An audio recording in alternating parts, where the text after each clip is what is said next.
নিচু মানুষের 5টি লক্ষণ জেনে নেন। নাম্বার 1, তারা কখনোই অন্যের সাফল্য সহ্য করতে পারে না। তারা অন্যের সাফল্য দেখে সেখানে ঈর্ষান্বিত করে বা ঈর্ষান্বিত হয়। এরা হচ্ছে খুবই নিচু প্রকৃতির মানুষ। এই ধরনের মানুষ থেকে দূরে থাকা উচিত। নাম্বার 2, নিচু প্রকৃতির মানুষরা সবসময় নিজেদেরকে বড় করে দেখানোর চেষ্টা করে এবং অন্যদেরকে সবসময় ছোট করার চেষ্টা করে।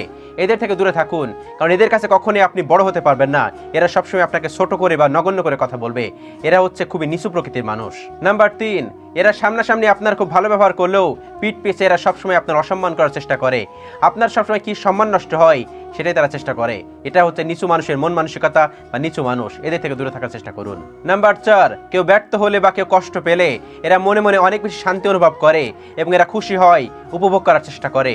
এরা সবসময় নিচু প্রকৃতির মানুষ। এই নিচু প্রকৃতির মানুষগুলো কোনো একজন মানুষ যদি ব্যর্থ হয়, কোনো একজন মানুষ যদি কষ্ট পায়, তারা অনেক বেশি খুশি হয়, তাদের ভিতরে অনেক বেশি আনন্দ উপভোগ করে। এদের থেকে দূরে থাকুন, এরা খুবই খারাপ মনের মানুষ, নিচু প্রকৃতির মানুষ।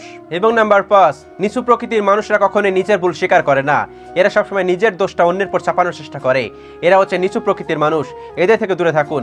যদি আপনি জীবনে ভালো থাকতে চান, সুখে থাকতে চান, তাহলে এই 5 ধরনের নিচু ব্যক্তির মানুষের থেকে দূরে থাকুন। এরা হচ্ছে নিচু মান মানসিকতার মানুষ।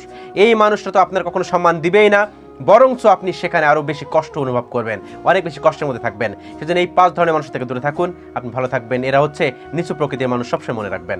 আল্লাহ রাব্বুল আলামিন আমাদের সকলকে বোঝার তৌফিক দান করুন। আমিন।